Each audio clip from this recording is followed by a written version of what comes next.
There's a moment in every person's life when they begin to question their value. Not because they don't have any, but because they've tied it so tightly to what the world reflects back at them. And when that reflection is silence, rejection, or indifference, it starts to feel like emptiness, like something is missing. That's the illusion, that's the trap, because real self-worth, it was never outside of you to begin with. From the time we're children, we're conditioned to seek approval. A good grade earns praise, a smile earns love, a performance earns attention. We're trained to measure our worth by the responses we receive, and before we even know it, we begin chasing validation like it's oxygen. But when you live that way, when you live to be accepted, applauded, or admired, you put your identity in the hands of others. You build your confidence on foundations you don't even control. And that's dangerous. Because people are unpredictable, fickle, imperfect. Their love can be conditional, their attention can shift, their respect can vanish in an instant. And if your sense of worth is tethered to them, you'll always be at the mercy of their mood, their approval, their presence. You'll bend, contort, and perform just to feel whole again. But the wholeness you're craving, it doesn't come from applause, and it doesn't come from affection. It comes from alignment. You were whole before anyone clapped. You were worthy before anyone noticed.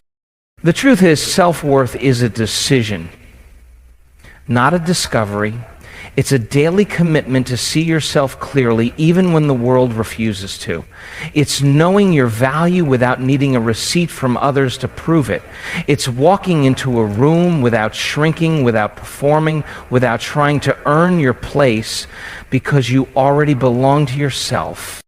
There's immense power in realizing that your worth is not transactional. It doesn't go up when someone praises you, and it doesn't drop when someone leaves. It doesn't rise when you're chosen, and it doesn't fall when you're ignored. Your worth is steady, solid, untouchable, but you have to protect it. You have to stop giving people the remote control to your self-esteem. When you internalize this truth, your energy shifts. You stop asking questions like, why didn't they choose me? And start asking, why was I waiting to be chosen?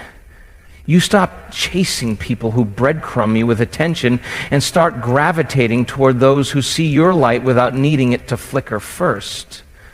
You stop tolerating disrespect just to keep the peace. Because self-worth doesn't negotiate with insecurity. When you know your value, you no longer fear solitude, because being alone no longer feels like a punishment. It feels like freedom.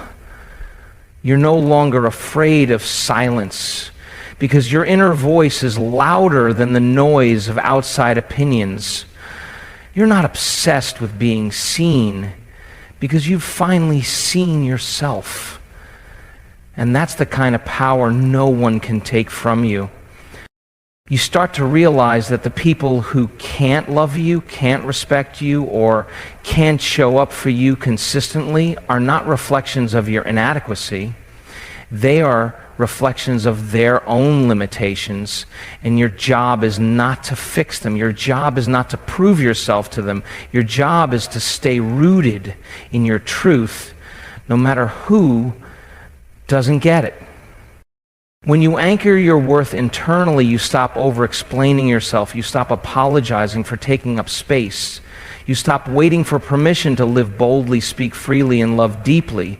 You become magnetic, not because you're trying to be, but because your energy becomes real, raw, unshakable. And that kind of presence commands respect, not because you demand it, but because you embody it.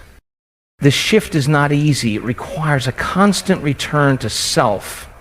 You will have days when the old voices creep back in, when doubt whispers that you're not enough, when rejection stings. when silence feels like a verdict.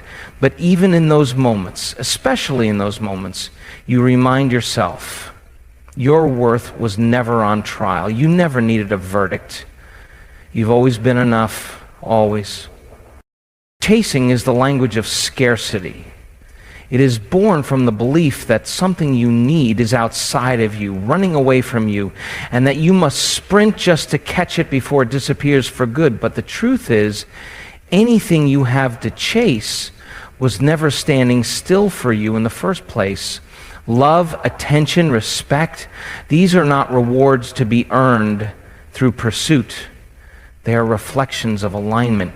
They are drawn to you when you're grounded in who you are, not when you're performing for who someone else wants you to be. When you chase love, what you're really doing is abandoning yourself. You shrink your needs.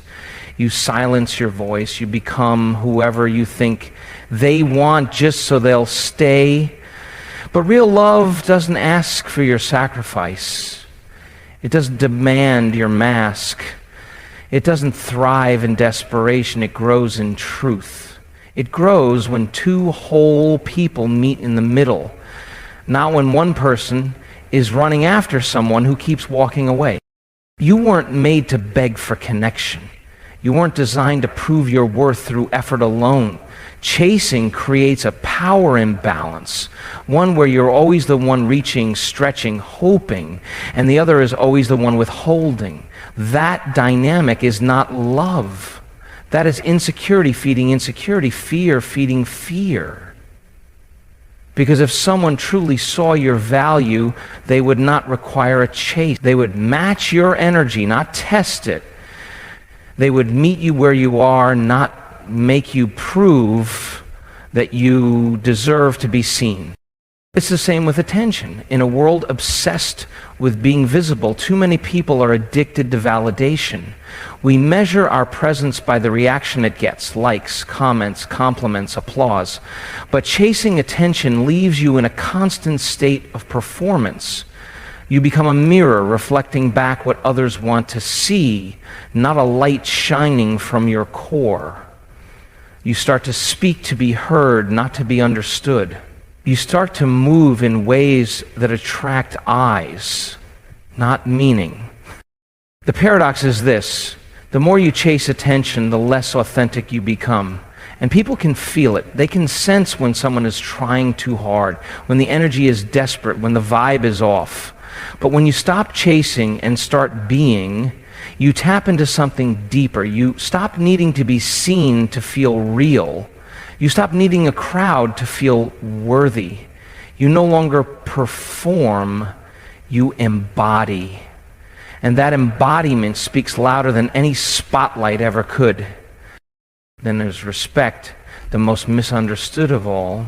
Many people think respect is something that must be earned through proving yourself, overextending yourself, showing up for others more than they show up for you. But if you have to convince someone to respect you, they already don't. True respect is not something you extract from others by being agreeable, submissive, or endlessly forgiving. It's something that rises naturally when you hold your boundaries firm, when you speak your truth without shrinking, when you walk away from what doesn't honor you. Chasing respect means you're still looking for someone else to define your value. It means you've placed your power in their perception. But people respect what you respect. If you respect yourself deeply and consistently, the world begins to follow suit, or it falls away.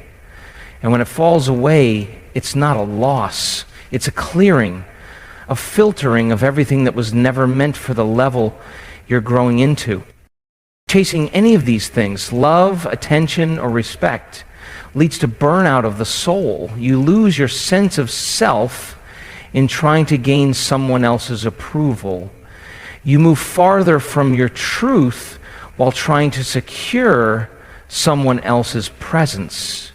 You become a version of yourself that is never still, never settled, always trying to earn what should flow naturally into your life. Love that is meant for you will recognize you, not test you. Attention that is aligned with your purpose will come, not because you screamed for it, but because your presence spoke loud enough. Respect that is rooted in truth will surround you when you decide that your standards are non-negotiable. Chasing is a symptom of internal disconnection. When you are grounded in yourself, when your self-worth is intact, your energy is clean and your vision is clear, you no longer move in pursuit, you move in power. And in that stillness, in that unwavering stance, everything meant for you begins to move toward you, not because you chased it, but because you finally stopped running after what you were supposed to attract. There is a point in life where you stop asking what others want from you and start asking what you're no longer willing to tolerate. That moment is not selfish. That moment is not cold. That moment is the beginning of self-respect. Because boundaries are not walls that keep people out. They are the lines that protect what's sacred inside of you. They are the evidence of your growth, your healing, your clarity. People often misunderstand boundaries. They think setting limits means you're pushing people away. But in truth, boundaries are what allow you to stay connected without losing yourself. They are how you stay in your power while engaging with others.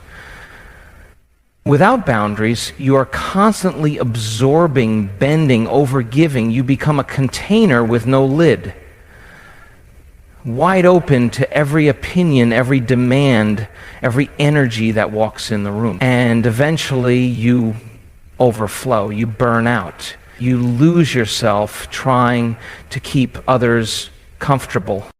Strength is not how much you can carry. Strength is knowing what you no longer have to carry just to be loved or accepted. It's recognizing that if someone only respects you when you have no boundaries, then what they had for you wasn't respect, it was control. And if you have to abandon your needs to stay close to them, then closeness isn't love, it's dependency. When you set a boundary, you're not creating distance, you're creating safety. You're saying, this is who I am, this is what I need, this is how I expect to be treated. You're saying, I refuse to shrink so that someone else can expand. And the people who truly care for you, they won't be threatened by your strength. They'll honor it. Because they understand that love isn't tested by how much you sacrifice. It's revealed by how much truth you're allowed to live in without punishment. It takes courage to draw a line, especially if you're someone who has spent most of your life being agreeable, being flexible, being the peacekeeper. You're used to being the one who says yes, even when everything inside you screams no. You're used to managing other people's emotions while neglecting your own. But every time you say yes to something that violates your peace, you are teaching yourself that your discomfort is acceptable as long as others are pleased. That's not strength. That's survival. True strength is standing in front of someone you care about and saying, I love you, but I will not abandon myself for you. It's saying, this is my limit, and it's not up for negotiation. It's walking away from dynamics that drain you, even when your heart still feels attached. Because strength isn't found in your ability to endure pain. It's found in your ability to stop normalizing it. People might not like your boundaries. They might resist them, push back, call you difficult, dramatic, or detached. But that's because your clarity threatens their comfort. When you stop enabling, when you stop overextending, when you stop playing roles that were never meant for you, you disrupt patterns that kept others unchallenged and you unseen. But growth is never about staying convenient for others. It's about becoming true to yourself. Boundaries are a declaration of your worth. They say, I know who I am and I know what I will and will not accept. They are how you hold space for your energy, your peace, your vision. They are how you protect your time from being stolen by chaos, your heart from being bruised by carelessness, your mind from being flooded by noise. And when you live with strong boundaries, you no longer need to explain yourself. Your presence speaks for itself. Your actions align with your values. Your life becomes a mirror of what you've decided to allow and what you've decided to walk away from. It's not about being rigid, it's about being rooted. Because boundaries are not built out of fear, they're built out of respect. Respect for your time, respect for your energy, respect for your evolution. And most of all, respect for the fact that you no longer need to prove your value through your availability to people who cannot meet you where you stand. There's a misconception that being mentally strong means being emotionless, distant, or detached, that to be resilient is to be untouchable. But true mental strength has nothing to do with shutting down your heart or silencing your feelings. It has everything to do with clarity. Clarity about who you are, what you stand for, what you will allow, and what you no longer entertain. Clarity is not cold, it's clean. It's a calm knowing that does not need to raise its voice to make itself heard. Mental strength doesn't mean you don't care. It means you care deeply, but you no longer let that care consume you. You no longer let your emotions dictate your direction. You allow yourself to feel, but you are not led blindly by those feelings. You hold space for emotion, but you also hold the line. Because strength is not about being numb. It's about being able to feel everything and still choose wisely. There is an incredible power in clarity. It strips away the noise. It silences the confusion. It removes the guessing game of trying to be everything to everyone. When you are mentally strong, you're not trying to fit into spaces that don't align with your values. You're not trying to win over people whose energy feels inconsistent. You're not molding yourself into versions that make others comfortable. You're choosing to live from the inside out, not the outside in. People often mistake clarity for coldness because they're not used to someone who can say no without guilt. They're not used to someone who can walk away without making a scene. They don't know what to do with a person who doesn't need validation to feel secure, who doesn't need to be liked to move forward. But that's exactly what mental strength looks like. It's the ability to move in alignment, not approval. You can be loving and still have limits. You can be kind and still be firm. You can be open-hearted and still protect your peace. This is not a contradiction. It's the balance of power and presence. It's the ability to see clearly without being swayed by every wave that hits. Because when you are clear on your purpose, distractions lose their pull. When you are clear on your values, chaos loses its influence. When you are clear on your identity, rejection loses its sting. Mental strength doesn't mean you don't feel pain. It means you don't let pain define you. It means you can be disappointed and still move with dignity. It means you can be hurt and still choose healing instead of retaliation. It means you can be misunderstood and not chase explanation because your clarity matters more than their opinion. It's the quiet confidence that comes from no longer needing to convince anyone of your worth. Clarity is what allows you to stop chasing, stop proving, stop performing. It gives you the freedom to say, this is who I am, and I'm okay if that's too much for some and not enough for others. It's not about being indifferent, it's about being intentional. Every word, every choice, every step comes from a place of purpose. You're not reacting, you're responding. You're not clinging. You're releasing. You're not hoping they'll see you. You already see yourself. When you are mentally strong, you don't avoid relationships. You just stop tolerating unbalanced ones. You don't avoid vulnerability. You just stop offering it to those who treat it casually.